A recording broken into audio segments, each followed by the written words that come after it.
सर्वांना नमस्कार. आपल्या राधाई मल्टी सर्व्हिसेस या यूट्यूब चॅनलमध्ये सर्वांचं मनपूर्वक स्वागत आहे. तर आज आपण एक वेगळा विषय घेऊन आलेलो आहोत, ते म्हणजे PM विश्वकर्मा योजनेच्या ट्रेनिंग संदर्भातील शंका समाधान. तर मित्रांनो, गेल्या वर्षभरापासून आपण PM विश्वकर्मा योजनेचे फॉर्म ऑनलाईन भरलेले आहेत. काही जणांचे ट्रेनिंग झालेले आहे आणि काही जणांचे ट्रेनिंग व्हायचे बाकी आहे. आणि मग ह्यानंतरची प्रक्रिया काय असणार आहे या संदर्भात आपण थोडक्यात माहिती पाहणार आहोत. तर सुरुवातीला एक प्रश्न नेहमी सर्वांसमोर पडलेला आहे की बाबा आमची ट्रेनिंग झालेली आहे, पण आमचे ट्रेनिंगचे जे पैसे आहेत ते आमच्यापर्यंत पोहोचलेले नाहीत किंवा मिळालेले नाहीत. आणि दुसरी गोष्ट आहे, जे ट्रेनिंग सेंटर चालू झालेले आहेत ते आपल्यापासून खूप दूरच्या अंतरावर आहेत. आणि तिसरा प्रश्न असा आहे की ट्रेनिंग सेंटर तर चालू झाले, पण त्या ठिकाणी ट्रेनिंग सारखं असं काही वाटलं नाही. तर या सर्व शंकांचं समाधान या ठिकाणी आपण करणार आहोत. तर सर्वात प्रथम मी तुम्हाला सांगतो की अत्यंत चांगल्या पद्धतीचं एक ट्रेनिंग सेंटर नांदेड या ठिकाणी चालू झालेला आहे. त्याचा ॲड्रेस मी तुम्हाला डिस्क्रिप्शन बॉक्समध्ये दिलेला आहे. तर ट्रेनिंग सेंटरमध्ये आपली ट्रेनिंग ज्यावेळेस होते त्यावेळेस सगळ्यात महत्त्वाचा विषय हा अटेंडन्सचा असणार आहे. तर त्या ठिकाणी आपली 80% अटेंडन्स असणे अनिवार्य आहे, जेणेकरून आपल्याला पुढील भविष्यात प्रॉब्लेम येणार नाहीत. आणि खरंच जर आपण एक 5-6 दिवस ट्रेनिंगसाठी जात असत आणि त्या ठिकाणी जर आपल्याला नाविन्यपूर्ण नवीन असं काही शिकण्यास भेटत नसेल तर त्या ट्रेनिंगला काही अर्थ असणार नाही. त्यासाठी सर्वांनी चांगल्या सेंटरवरती आपलं ट्रेनिंग पूर्ण करून घ्यायचं आहे.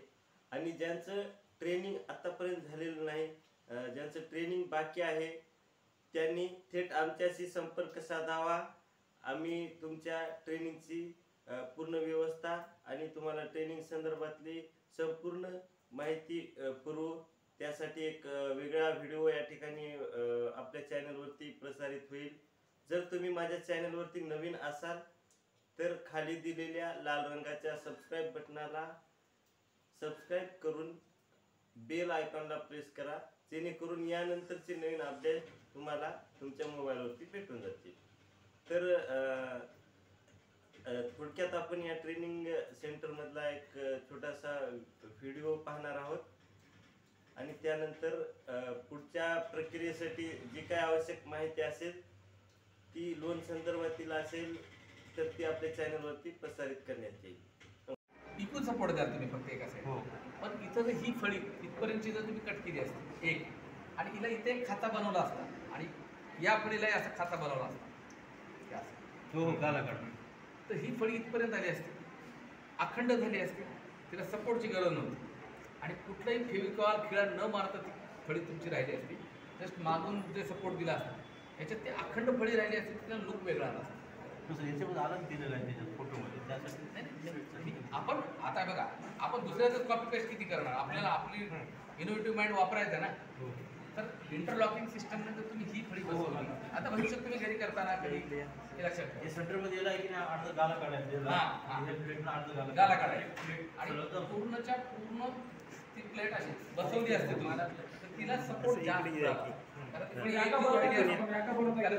सपोर्ट मिळाला असता, इथूनही सपोर्ट मिळाला असता आणि इथं याचा सपोर्ट मिळाला. तर आता हे जे आहे त्याला फक्त सपोर्ट मिळतोय असं नाही, पण ही अजून स्ट्रॉंग झाली असते. आणि इंटरलॉकिंग सिस्टम जे आहे, आता अनेक मंदिराची जडणघडण इंटरलॉकिंग सिस्टम, जसं की आता राम मंदिर बांधले, सिमेंट वापरलं नाही आहे, कुठलंही बाइंडिंग मटेरियल नाही वापरलं, कमीत कमी बाइंडिंग मटेरियल. म्हणजे याच्यातून काय होईल, तुम्ही जे प्रोडक्ट विकणार आहात, आता कंपनी काय करते, कंपनी कटिंग करते. जसं की आता एकाने अभ्यासिका बनवली तर तो तिथून माप घेऊन जातो आणि मशीनवर कटतो, अभ्यासिकेचं फर्निचर टेम्पोज घेऊन येतो आणि 400 विद्यार्थ्यांच्या अभ्यासिका त्यांनी 4 तासामध्ये त्यांनी बसून दिली. त्याच्या कॉम्पिटिशनमध्ये आपल्याला टिकायचं, आपल्याला आपल्या प्रोडक्टची कॉस्ट कमी करावी. प्रोडक्टची कॉस्ट कधी कमी होईल, खिळे कमी वापरावे लागतील, फेविकॉल कमी वापरावं लागेल, बरोबर आहे. मग याच्यासाठी मग हे इंटरलॉकिंग सिस्टम जर आपण वापरलं, जसं की एक स्टूल बनवलं आहे आपल्याकडे इंटरलॉकिंग सिस्टम, कुठे आहे स्टूल बनवलाय, त्या स्टूलला कुठेही फेविकॉल वापरलं नाही आणि कुठेही त्याला बाइंडिंग मटेरियल वापरलं नाही. जस्ट त्याचे पार्ट असे बनवलेत की ते रिमूव्ह पण करता येतात आणि ते एकमेकात बसून स्टूल तयार करतात. अगदी असं जर तुम्ही केलं तर उद्या काय होईल, आता माझ्यासारखा माणूस आहे त्याची बदली होत राहते. तर 1 कप्पा 2 कप्पा 3 कप्पा 4 काढले, फोल्ड बार, फोल्डेबल फर्निचर.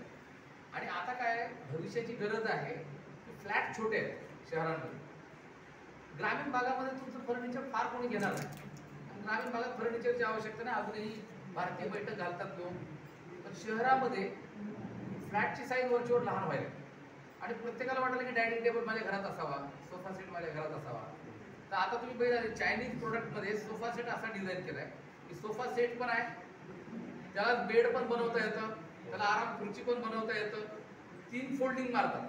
तर असं काय वेगळ्या पद्धतीचं फर्निचर आपण जर बनवलं तर मला वाटतं की त्याचा कस्टमर बेस वाढेल. आता एक सोफे अवेलेबल आहेत बघा, एक 10-12 हजार रुपयाला सोफा स्टीलचा, त्याच्यात ते ओढलं की 3 कप्पे तयार होतात आणि त्या 3 कप्प्यामध्ये गादी टाकली त्याचं बेड पण तयार होतं. तर अशा पद्धतीच्या कमी स्पेस